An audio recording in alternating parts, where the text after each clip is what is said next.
Bienvenidos a un nuevo podcast de Vidas Biculturales.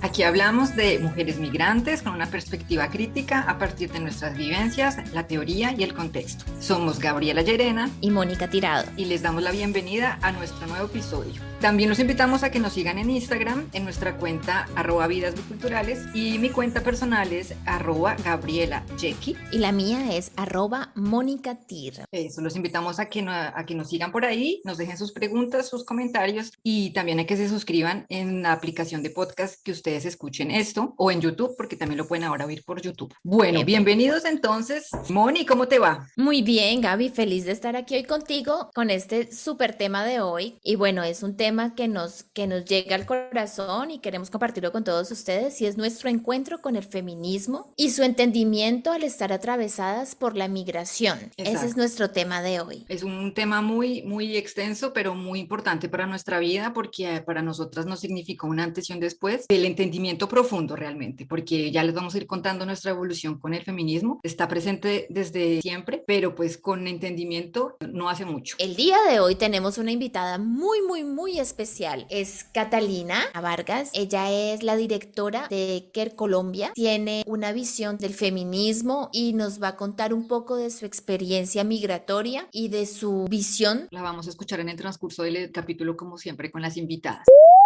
Mi nombre es Catalina Vargas, tengo 35 años, he vivido fuera del país alrededor de 11 años. La primera experiencia fue en Francia, donde viví 5 años, de ahí viví en Ecuador 6 años y luego volví a vivir en Colombia.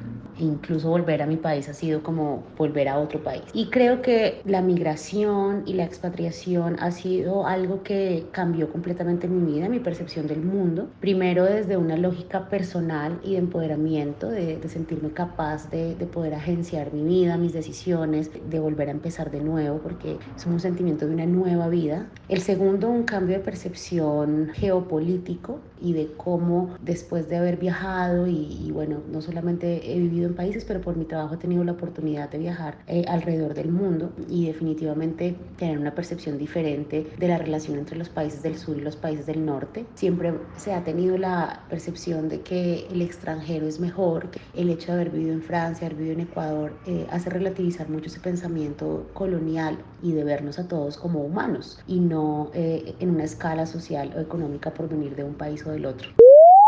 Entonces, bueno, vamos a comenzar más o menos contándoles lo que nosotros entendemos, percibimos, asimilamos como feminismo, porque pues realmente el punto aquí es que hay mucha confusión debido pues a diferentes personas, sistemas, épocas que pues no han permitido que la filosofía feminista sea bien entendida, ¿no? De pronto incluso muchas de nosotras estuvimos ahí en esa confusión de no, yo no quiero odiar a los hombres, no, yo no quiero odiar al sistema, no, porque pues realmente el tema es que tenemos que cuestionarnos siempre. Y si uno siente incomodidad, tiene que ir a la raíz de esa incomodidad. Para nosotros, entonces, el feminismo es cuestionamiento del por qué, como les decía hace un momento, hay incomodidad. Porque a veces observamos el mundo y decimos, eso no me parece, eso no está bien para mí, pero entender el por qué. Y si realmente es una incomodidad personal, o es algo que no solo somos las únicas en sentir. Cuando estamos parados en este mundo como mujeres, desde pequeñas sentimos incomodidad por muchas cosas que a veces no entendemos y creemos normales y crecemos viéndolas normal, sobre todo nosotros pues que somos la primera generación que se cuestiona no solamente los paradigmas de las relaciones de amor, sino los paradigmas de la crianza y los paradigmas incluso con la familia. Así es, Gaby, también quisiera dejar el antecedente que nosotras vemos desde una óptica amplia en donde en ningún momento estamos hablando de la exclusión. Complementando lo que dice Moni en cuanto a la inclusión, somos conscientes que no existe un feminismo, existen feminismos, es decir, el feminismo está atravesado por corriente, porque no todas las mujeres podemos pensar igual ni vemos el mundo igual, entonces sabemos que hay corrientes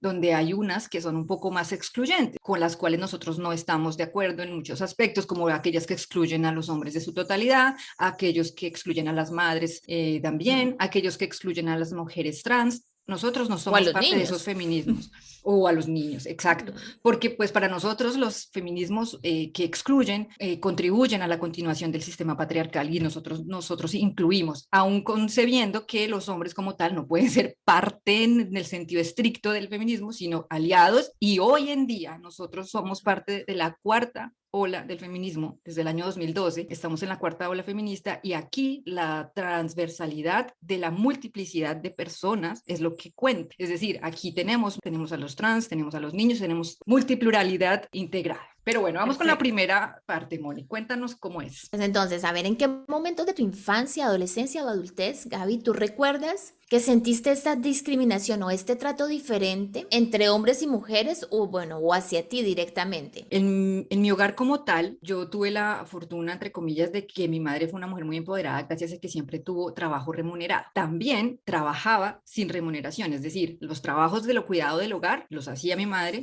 pero contaba con un trabajo remunerado, es decir, tenía dos trabajos. Entonces esto hacía obviamente que pues ella tuviera una fuerza en nuestro hogar y por lo tanto para mí nunca fue claro que existía una forma diferente de ser al ser mujer. Para mí era como somos exactamente iguales. Creciendo obviamente. Cuando ya llegué un poco a la adolescencia, empecé a ver cosas, ¿no? Entonces yo estudié en un colegio femenino, también de monjas y toda esa cosa, en un colegio privado. Había algo que me llamaba mucho la atención y era que al lado de mi colegio había un colegio también femenino, pero era un colegio público. Entonces yo veía cómo había desde ya una segregación, una discriminación a estas mujeres, a estas niñas. En los juegos de deporte, intercolegiados y eso que existe, había unos ataques que no iban contra el deporte, contra el colegio, sino contra la persona por su clase social y se burlaban. Y desde ahí Mm. yo decía, eso no es normal. Después hay otra cosa muy clave que me tocó en vivir y es que nos llevaron una vez a un hogar de paso de niñas madres adolescentes. Y eso hoy en día yo lo recuerdo como si fuera episodio de terror porque el discurso era vamos a ver lo que ustedes no pueden hacer. Y llegábamos a un Mm. lugar donde había niñas de entre 12 hasta 18 años con bebés. Y el discurso era de ver como si fueran especies de circo, especies de un Sí, zoológico. animales. Mm. Exacto, una deshumanización impresionante de estas mujeres sin siquiera cuestionar el por qué había pasado eso, el por qué niñas de esta edad estaban embarazadas sin pensar siquiera que era un abuso. Siempre que una niña menor de 18 años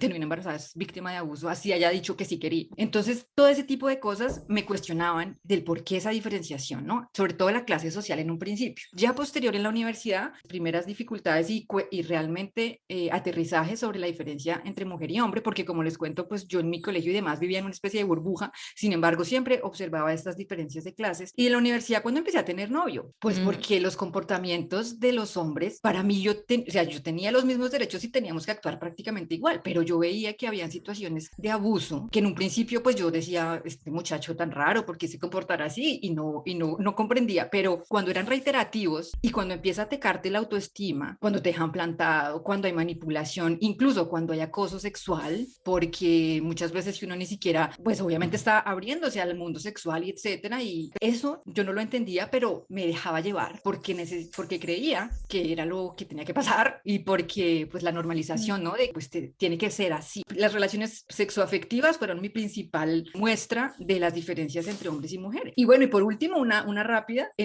terminando la universidad, yo fui a un concurso interuniversitario fuera de Colombia y había un profesor que siempre hacía bromas. Mi profesor no era de mi Ay, universidad, sí. que claro, menos mal, era de otra universidad, pero este profesor siempre hacía bromas, ¿no? Y pues uno tiene que normalizar porque es el profesor. Hoy en día obviamente entiendo que eso no está bien y que no debería nunca repetirse, pero este profesor en una fiesta, me acuerdo que y era joven, era un profesor joven también, por eso se tomaba entre comillas esas atribuciones y me empezó a dar alcohol, o sea, no, me regalaba cócteles y pues en ese momento, pues uno dice, no, tan buena gente el profesor, Mm. pero yo llegué a un punto porque yo paré a tiempo y yo dejé de tomar y me acuerdo que yo le daba los cócteles a un amigo porque yo ya me sentía mareada y no quería sentirme más mareada y este profesor asumió que yo me había tomado todos los cócteles y al final de la fiesta fue a decirme, vamos a mi cuarto. ¡Oh! Ay, por Y, Dios. pero yo estaba como en un mundo obviamente muy nuevo y yo en la ingenuidad que siempre me ha caracterizado, porque la verdad es que yo hasta el sol de hoy creo en las personas. Y yo le dije, no, mi cuarto, yo estoy bien en mi cuarto, gracias. O sea, yo creía que me estaba ofreciendo porque su cuarto era mejor que el mío.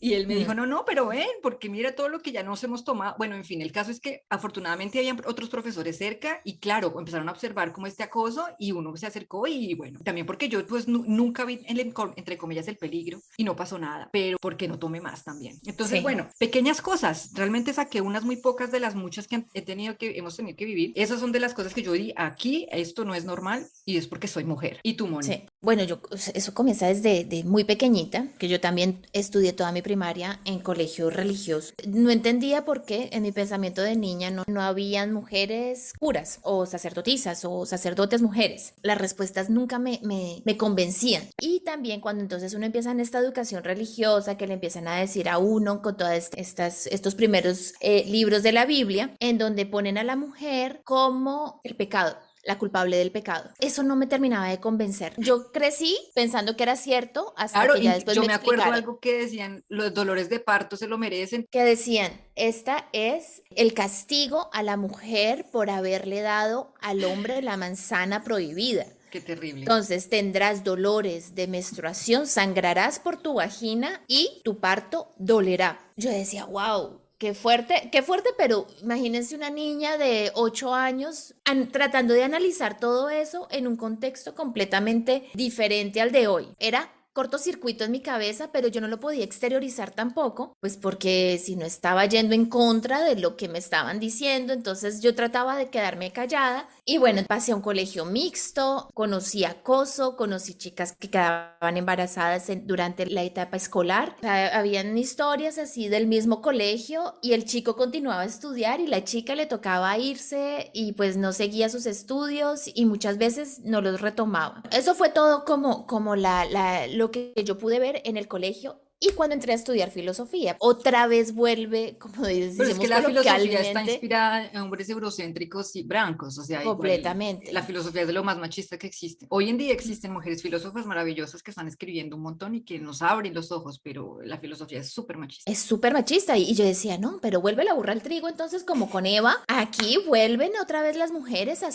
hacerlas culpables de los errores de los hombres. Una que me marcó es pues la historia de Pandora, esta pobre mujer que fue creada con arcilla, fue dada gracias a Zeus que le dio la vida y fue enviada para castigar a los hombres con su jarrita llena de pues de todas las cosas terribles que le puede pasar a la humanidad, de hambruna, de crimen, de celos, de todo eso, y es por eso que decimos abrimos la caja de Pandora, ¿no? Que viene con todos los males. Entonces siempre hubo ese cuestionamiento en mí de decir, pero ¿por qué todo lo malo viene de lo femenino? Sí, porque es Y que el hombre es el víctima. el sistema patriarcal actual que nos ha regido durante los últimos 500 años está basado y acomodado a la historia a favor del hombre, porque pues eran ellos quienes gobernaban y obviamente Grecia, Roma y obviamente la religión católica y la Biblia occidental pues está basada en la subyugación femenina, en que somos mujeres vírgenes. Y fue una de las razones por las cuales también decidí estudiar Derecho. Era un poco también para entender más allá este razonamiento humano, porque es que el razonamiento espiritual que yo conocía hasta ese momento no me convencía. Pues no había respuestas ahí, porque todas las respuestas conducían a No. lo mismo.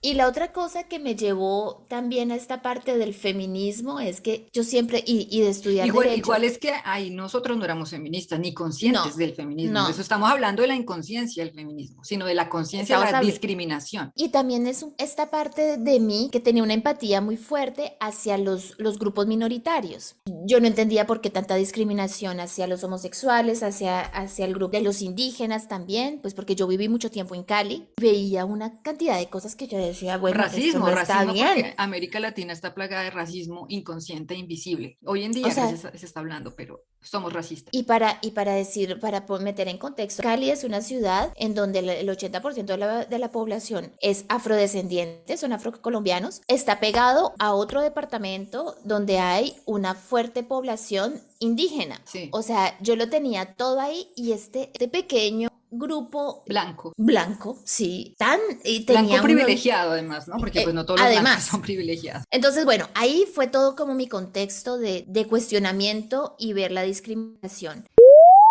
Siempre lo sentí un trato diferenciado por parte de mi papá. No era consciente que era por el hecho de ser mujer en ese momento, pero él no nos dejaba salir a jugar a la calle con los demás amigos. Yo no podía recibir visitas de hombres en la casa, no podía recibir llamadas de mis amigos a la casa porque él me negaba, y siempre como una visión de celos o exclusión mía de la sociedad. Estudié en un colegio femenino toda la vida y cuando salí él quería que yo estudiara estuviera en un colegio, en una universidad femenina, pero definitivamente si hubiera sido hombre, nunca él me hubiera puesto esas prohibiciones de salida o de restricciones. Luego ya cuando tuve una pareja en particular que fue muy violenta conmigo y que también era controladora, que tenía comportamientos celopáticos, mitómanos, en donde él no permitía que yo saliera casi que sin su autorización, y definitivamente un maltrato psicológico muy fuerte y de manipulación, que definitivamente estaba asociado a una visión machista.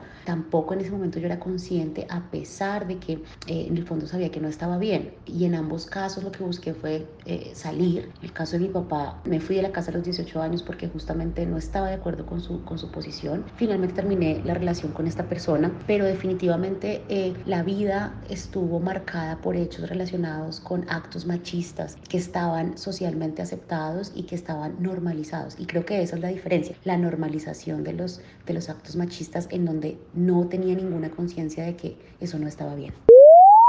Y ahora que tú hablaste de aquel profesor, Sí. pues fíjate que ya me acordé también. Todas tenemos un profesor en nuestra Todos vida tenemos un profesor así horrible. asqueroso. Y entonces yo tenía la fama en la universidad también de ser la que no le gustaba mucho las bromitas. Y pues sí, nunca me han gustado mucho. Sobre todo las que se burlan de los demás. Y había un profesor, y este señor siempre salía con el apunte y decía, yo quiero copular con usted. Uy. Yo decía, no, pero este man está loco, ¿Es está una loco, no, broma? está borracho, es una broma. Claro. Pero Porque es que el estaba problema es que hablando. uno le toca es minimizar eso y hacer el que no escuchó. Minimizar y reírse además. Qué Y desgracia. reírse porque supuestamente es chistoso. Decía, esto no puede ser, pero este man, ¿por qué me dice este tipo de cosas? Yo tenía 20 años, por Dios, el tipo tendría unos 40. Claro. Y no, uno no le dice este tipo de cosas a niñas, y mucho menos siendo las alumnas, estando en un estado de subordinación. Pero eso lo sabemos hoy por todos los casos Me Too, pero eso desde siempre y aún ocurre. Pero más y más las mujeres se empoderan y los hombres también aprenden, porque es que el problema es que como estaba permitido y normalizado, ellos actuaban como si nada. Y así fue que llegamos a esta conciencia del feminismo. Ok, y Pero entonces bueno, ahí vamos a la otra parte, Moni. ¿Cuándo tú realmente fue la primera vez que tuviste conciencia del feminismo? De que realmente existía algo que podía darnos respuestas a estas discriminaciones extrañas que nos ocurrían. ¿Y tú qué pensabas de eso antes de salir de tu país? pues mira, es que es complejo cuando uno vive en un país en donde el feminismo es visto con ojos juzgadores, y el hecho de ser feminista es, digamos, ser pro aborto. Ser feminista, entonces o son las mujeres que se tienen que destetar en las calles, o ser feminista, La entonces es la caricatura, revoltosa. es la caricatura que muestran los medios de comunicación. O si no, entonces, ok, si quiere ser tan igual al hombre, pues entonces sea igual y no se queje después.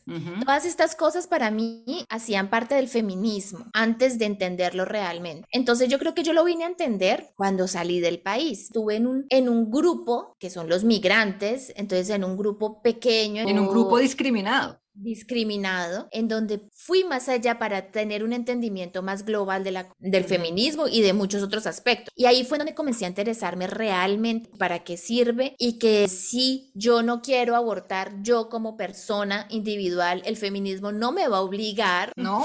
Es ese tipo de cosas que uno a veces tiene en la cabeza, y para muchas personas que no estén de acuerdo con el aborto no quiere decir entonces que el feminismo las va a obligar a hacer algo que ustedes no quieran hacer. El feminismo simplemente da opciones y da libertad.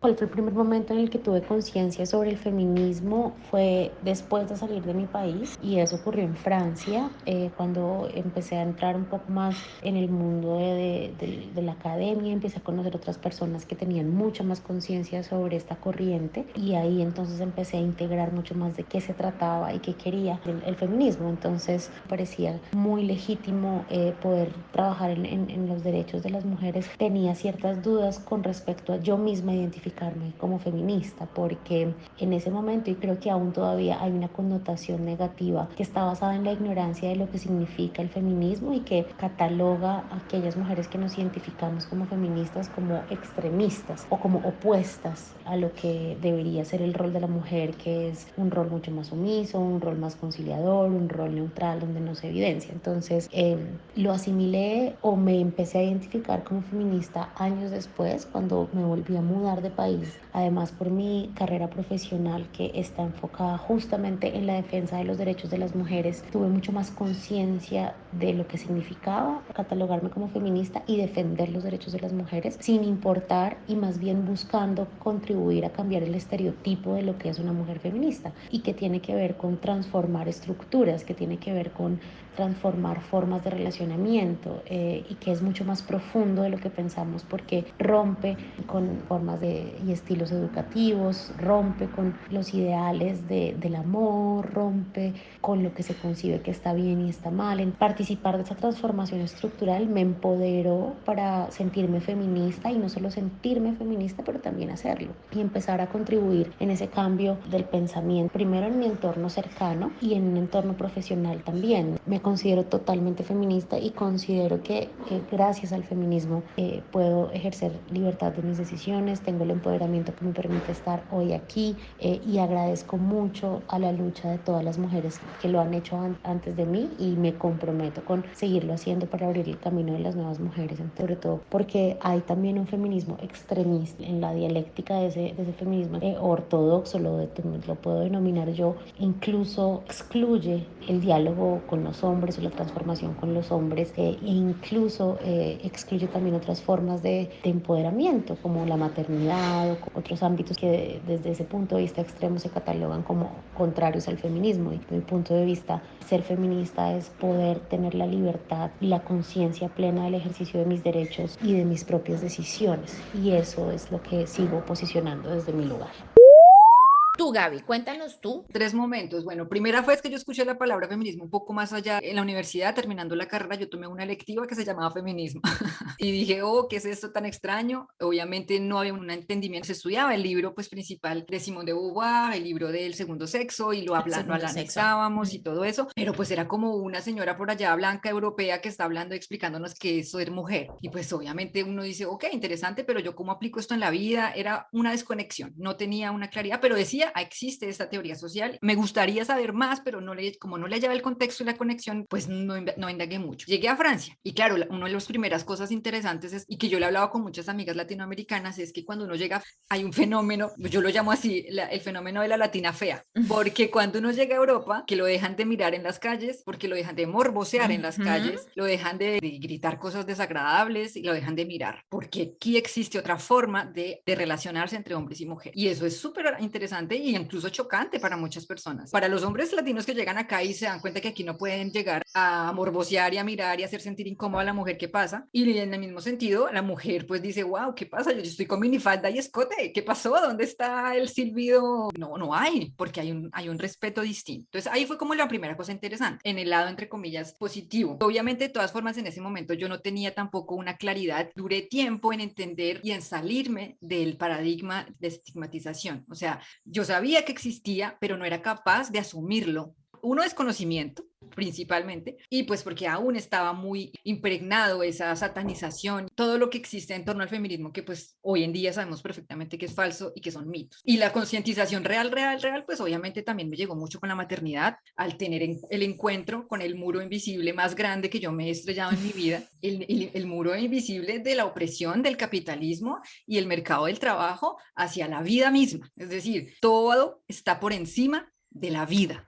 Entonces, eso fue como, wow, yo no entendía porque ahora que yo era madre y tenía que cuidar una vida, no podía ser parte del sistema ni de la sociedad. Ahí fue como, tengo que entender esto ya, y ahí fue que, pum, me zambullí en el feminismo. Bueno, y ahí viene la otra parte y es, ¿cuál ha sido el aporte más grande del feminismo a tu vida? Buscar respuestas y encontrarlas, y algo que nos quede claro en la cabeza y con lo cual estemos de acuerdo también. Cuando uno se cuestiona y empieza a buscar respuestas que lo satisfagan, como encontramos en el feminismo, porque es que ahí uno entiende, uno dice, ok, esto no soy yo, somos todas. Y por ejemplo, la pregunta que tú hacías, ¿cuál es el aporte en mi vida? Por ejemplo, la capacidad de negociación. Gracias al feminismo yo aprendí a negociar. ¿Con quién principalmente? Con mi pareja. Porque aquí yo tuve conciencia de que lo que yo hacía y lo que él hacía era muy válido y que hay una campaña que se las vamos a poner interesante en Instagram que se llama hoy en día el precio de los cuidados. Y es que los cuidados valen, y no solo valen porque hay el amor y vale, no, valen plata. Vaya y le paga nuevamente, ya lo habíamos dicho en otro episodio, pero vaya y usted le pague a cualquier persona que venga a cuidarle su hijo,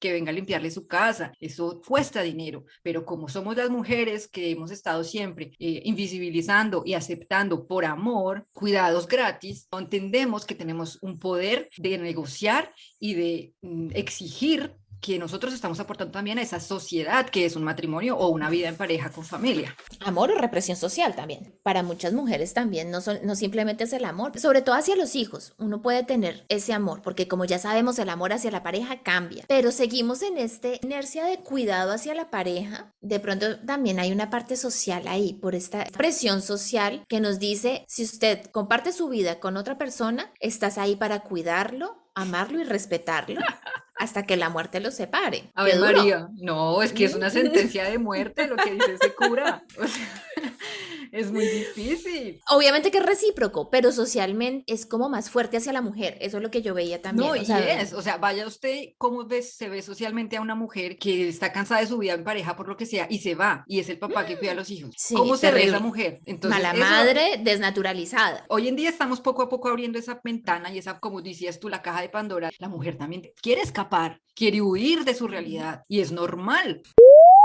Bueno, la pregunta ha sido el aporte más grande del feminismo a tu vida personal y profesional? Yo creo que ha sido un despertar de reconocerme como una sujeta de derechos, reconocerme como una persona que tiene una exigibilidad de derechos y que tiene las posibilidades de hacerlo y desarrollarme profesionalmente, personalmente, espiritualmente en el ejercicio de esos derechos, buscando una equidad de oportunidades. Y creo que el feminismo marca la línea de mi carrera profesional. En la ONG en la que trabajo, el enfoque central es el enfoque de género. Entonces no solamente me apasiona como persona y en mi esfera personal, sino que también me apasiona poder sensibilizar a otras mujeres, garantizar que esto permea a muchas otras mujeres que no tienen las mismas oportunidades o el mismo acceso a la información que yo he podido tener. Entonces para mí ese fue un despertar y es una revolución permanente porque te contrasta con prácticas normalizadas por una crianza machista, por una cultura machista, por una sociedad machista en la que fuimos educadas, y cómo vamos desdibujando esas prácticas, actitudes, despertando nuevos conocimientos y cuestionándonos. Me motiva intelectualmente a contrastarme frente a la forma en que me relaciono, las elecciones que hago en mi vida personal, profesional, en todas las esferas. Creo que el feminismo está presente en mi personalidad y en mis decisiones. Para responder un poco esta pregunta de cuál ha sido el aporte, pues el feminismo en mi vida personal, yo creo que lo más grande es el quitarme tanto miedo al hecho de poder llegar a estar sola en esta sociedad. Ha sido todo un proceso, porque así como para poner la historia corta, cuando yo me casé, uno de mis grandes miedos era que mi pareja se muriera o que me dejara con un hijo. Yo decía, ¿yo qué hago si esta persona se muere? ¿Yo Sí, qué porque voy a uno hacer? tiene ese sentimiento de complementariedad, ¿no? Él me complementa, somos uno solo los dos y no, yo no puedo sola. Porque sí es cierto, no podemos decir tampoco, paréntesis, que todo lo podemos sola, tampoco. No, para nada.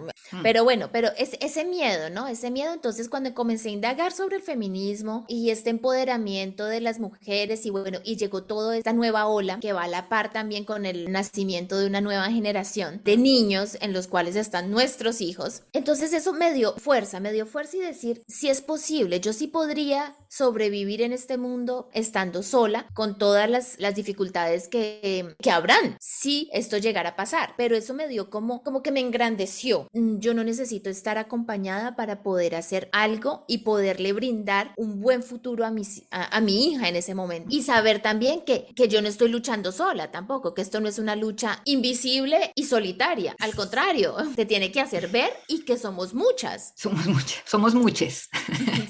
Sí, y ahí, para terminar esa parte, yo creo que también es importante rescatar que el sistema patriarcal y el sistema capitalista en el que estamos quiere y propende por un individualismo extremo. O sea, ese discurso tiene doble vida, ¿no? Y es, tú puedes sola, a costa de lo que sea, levántate temprano, acuéstate tarde, y pues sí, pero entonces resulta que se deja de lado muchas cosas que también nos impiden ver la necesidad de las relaciones.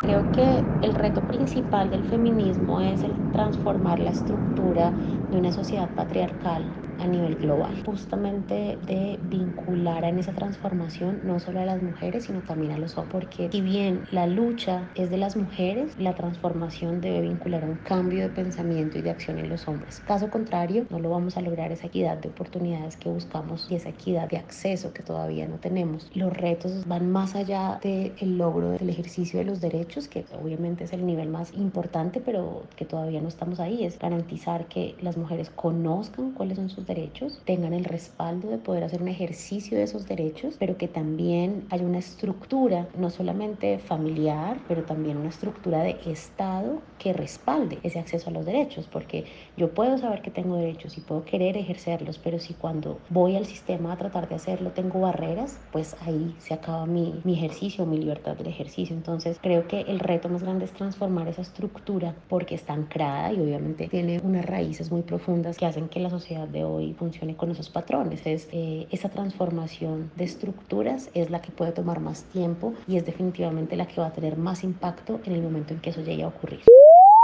Uno de los grandes retos que yo veo es luchar contra la incomprensión del feminismo, de luchar contra esta desinformación, porque estamos en la era de la información, ¿no? Pero información va de la mano con desinformación. Creamos realidades virtuales que no son así. De los grandes retos es que podamos evolucionar por un camino en donde pueda ser entendido por un gran grupo de personas, sin radicalismo. Hemos luchado durante todo este tiempo contra la exclusión, por los derechos. El gran reto es poder comunicar de una forma eficiente. Yo diría ahí que yo estoy con el profesor Supero. Yo no sé si te acuerdas del profesor Supero. Sí, Su lema claro. era: hemos bajado los índices de ignorancia un poquitico. Yo también estoy con ese refrán y desafortunadamente pues lo que pasa con el feminismo hoy no es mala fe, yo siento, es una cuestión de desconocimiento e ignorancia. Entonces yo lo que quisiera es que dejemos de tenerle miedo a la incomodidad. Tenemos que incomodarnos y cuestionarnos, porque es que es difícil tú decir, ok, yo he estado actuando así con mi pareja, por ejemplo, yo digo a que él ayuda sin decir que es su deber hacer lo que tiene que hacer, dejar de decir, es que él me ayuda, no ayuda nada, él cumple lo que tiene que cumplir es su responsabilidad.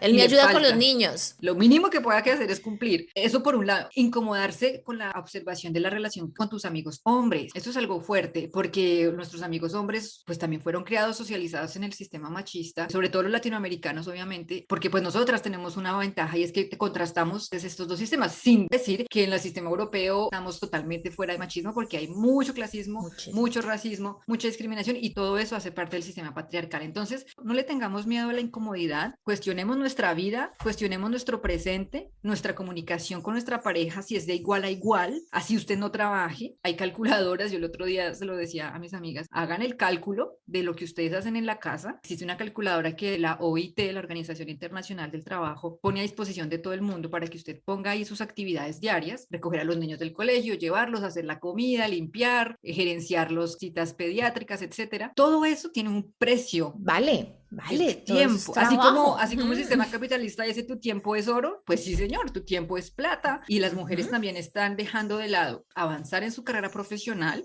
para aportar esos cuidados que son vitales para la humanidad. O sea, no hay que menospreciar en ningún momento eso, esos cuidados, ese tiempo, porque si bien muchas veces lo disfrutamos, obviamente, porque es algo que hace parte de nuestra humanidad, tampoco significa que ingratuidad total. Entonces, ese posicionamiento es importante. Incomodémonos nuestras relaciones, dígale a su amigo que recibe videos porno en su WhatsApp, eso que tiene como sentido reproducir esa violencia. Porque es que la violencia no solamente es ir a pegarle a la señora, la violencia es el trato como usted maneja con las amigas, con las mujeres, con las madres. Y hoy en día, porque se ve violencia sexual que se ejerce en las violaciones actuales, es brutal. Son cosas que no se veían hace años, porque el porno y la pornografía ha evolucionado de una forma tan animal y las agresiones llegan a ser espeluznantes. Está normalizado con los niños. Esta actitud a veces que tienen algunos padres de dice, ay, pero ¿cuántas novias tienes?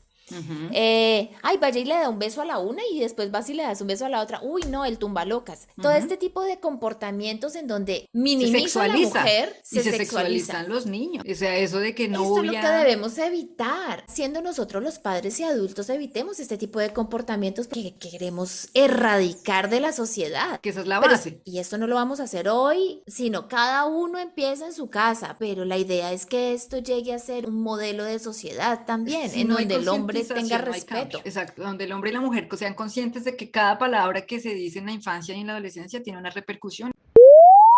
A esas mujeres que todavía no comprenden el feminismo, les diría es el primer paso no debe ser juzgar a la corriente de pensamiento. El primer paso debe ser aprender más sobre ella, incluso si la queremos juzgar, para poderla juzgar con argumentos válidos. Lo que yo creo es que el ejercicio de los derechos actuales de las mujeres ha estado facilitado por el feminismo en alguna forma, en algún nivel, partiendo del hecho de que en la mayoría de las sociedades occidentales la mujer tiene estos derechos adquiridos. Valdría la pena interesarse en entender cómo se llegaron a esos derechos y cómo llegamos a ese nivel, porque no ha sido siempre así, y que tal vez ahí puedan identificar las razones por las cuales en este momento ya lo pueden hacer, y tal vez ahí van a encontrar respuestas de por qué el feminismo se constituye como la nueva revolución de nuestros días, porque esa transformación se ha acelerado mucho en estos últimos años justamente por las facilidades de globalización en la comunicación y demás, pero esto no empezó ahora, empezó hace mucho tiempo, para que el día de hoy podamos ejercer roles de liderazgo, acceder a la compra de bienes, podamos acceder al ejercicio del voto y todos estos derechos que ahora hacen parte de nuestras vidas, no para todas las mujeres, pero sí al menos para la mayoría de las sociedades occidentales, y también para que encuentren en ese espacio una forma de poderlo adaptar a su contexto. No todas las mujeres tienen la misma forma de verlo, entonces no quiere decir que todas deben pensar dentro de la esfera del feminismo de la misma manera. Hay cabida para esas diferentes corrientes. Lo importante de todo esto es que ellas se consideren como sujetas de derecho en una sociedad donde puedan ejercerlos. Si hoy se dice cómo hacer para que yo pueda hacer algo porque yo no me quiero ir a leer del feminismo, porque yo no quiero, bueno, no lea el feminismo, listo, tranquila. Pero sí desde el punto donde usted está, puede actuar y puede hacer algo para cambiar la historia. Y eso es en el cambio de paradigma de pareja, dejar de idealizar y proclamar que el amor puede todo. Cualquier cosa. Exacto. Hay que tener convicciones personales, pero la justicia social es lo básico para tener también tranquilidad y una vida coherente. Y es lo que yo le digo a muchas personas que me rodean, estamos en esta tierra, o sea, la parte espiritual es indispensable para muchos de nosotros, pero las leyes, las relaciones sociales son terrenales, tenemos que vernos como humanos, no podemos vernos como seres divinos, es racionalizar esta parte. Hay algo que yo quería tocar, un tema en las mujeres migrantes, y es que el machismo de la mujer migrante también es muy difícil, porque bueno, nosotras estamos con unos compañeros que afortunadamente hemos logrado un diálogo, no ha sido fácil, pero hoy en día mantenemos un diálogo igualitario. Aquellas mujeres que no lo han logrado y que no saben cómo llegar a ello, hay que buscar herramientas, hay que buscar ayuda si está siendo violentado. O sea, si usted en este momento o usted sufre de violencia o sospecha que sufre de violencia, busque ayuda. Uno no puede quedarse por los hijos. Sí, es muy difícil estar en un sobre país todo que no siendo es el migrante. suyo, porque las mujeres migrantes son las principales víctimas de violencia machista y sexual. Igualmente para los niños hay también este tipo de ayudas hacia la infancia maltratada. Desafortunadamente, esta violencia va hacia las mujeres migrantes y hacia sus hijos también. Hay una posición de fuerza como la que yo tenía al principio, que me daba mucho miedo de quedarme sola, porque me sentía tan vulnerable siendo migrante que decía, no puedo, si me quedo sola, me quedo nula. Y no, esto es lo que hace el feminismo, de que no estamos solas, somos muchísimas personas las que estamos luchando cada día. Y conscientes de la desigualdad y la discriminación y la violencia normalizada. ¿Qué podemos hacer, Gaby, hoy? Pues básicamente lo que mencionaba hace un momento, el tema de la crianza con perspectiva de género, de hablarles a mis amigas y a mis amigos con perspectiva de género, de ser consciente. Ya todas las conversaciones que yo tengo con amigas o amigos, tiene que haber esa perspectiva, o sea, entender que lo que tú estás contando sucede por una razón social, y es que las mujeres y los hombres no se les ve igual, y bueno, biológicamente de alguna manera tenemos unas cosas que nos diferencian, pero eso justamente implica aún más necesidad de equidad para que podamos llegar a un equilibrio. Básicamente, la conciencia, incomodarme a mí, incomodarme en mis cuestionamientos, incomodar lo que yo veo, incomodar a mis amigos si es necesario, y alejarme también de lo que yo siento que no va conmigo. Amigos que pues yo siento que son violentos, sus burlas, si ya se les dijo no, conmigo no, y no hay respeto, pues yo me alejo. Yo no voy a quedarme donde hay esa perpetuidad. Exactamente, es evitar esa acción que nos molesta. Es eso lo que debemos nosotras como mujeres poner el freno y no permitirlo, no permitir más de burlas, abusos, bromas, porque eso es lo que fomenta el que sigamos en lo mismo de generación en generación. Y este tipo de experiencias que tú viviste con este profesor y con otras personas y con antiguos novios y yo también de mi parte, que hubo violencia, que hubo manipulación, eso es lo que debemos tratar de parar. Siempre, siempre existirá, no vamos a cambiar No, el mundo yo siento hoy. que en un punto, bueno, sí, hoy no, pero es que a unos años probablemente no nuestras hijas, probablemente nuestras nietas o bisnietas podrán ver, porque Ojalá. cada generación tiene su lucha, cada Sí. momento de la humanidad tiene su lucha. Somos parte de la cuarta ola. Desde el final del siglo XIX estamos en esta conciencia que si bien siempre han existido, hoy tenemos un trazo, una trazabilidad de esto. Es lograr que desde donde estamos aportemos lo que podemos y sigamos comunicándolo. No lo veremos ni tú ni yo, pero aportamos nuestro granito de arena para que esto evolucione, que tengamos una evolución como humanidad para bien. Isabel Allende, que ustedes saben que nos gusta mucho, ella siempre ha dicho, ella ya tiene 90 años, entonces sabe lo que habla y es, la humanidad va en evolución, siempre, siempre. Si a veces digamos, no, es que esto está mal, es que el planeta, Todo no, tiempo no, pasado fue mejor. no, exacto, eso es falso. Siempre Sí. la humanidad está en evolución y siempre van a haber grupos segmentados antiderechos, siempre va a haber grupos segmentados excluyentes, porque pues hace parte también de una forma de ver de la humanidad. Pero la humanidad va para mejor. ¿Y qué significa va para mejor? El bienestar y el respeto de los derechos de todos, todas, todes. Sí, Exacto. así es, Gaby. Bueno, pues entonces para concluir, podemos decir que el feminismo simplemente es una apertura, poder ver el mundo de otra manera en donde todos entramos, pero queremos quitar ese desequilibrio que vemos en la sociedad y que ha venido desde tiempos remotos. ¿Y tú tienes algo más que decir, Gaby? Que siempre estamos dispuestos a cambiar de opinión.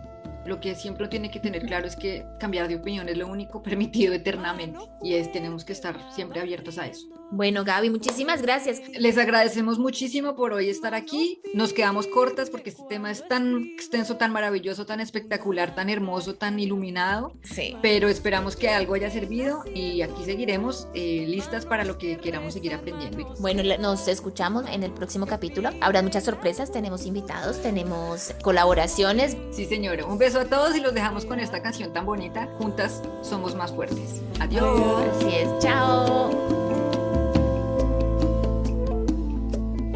Mano vieja que trabaja bailando algún velar, mano esclava va aprendiendo a bailar su libertad, manos que amasan curtiendo el hambre con lo que la tierra les da, manos que abrazan a la esperanza de algún hijo que se va allá.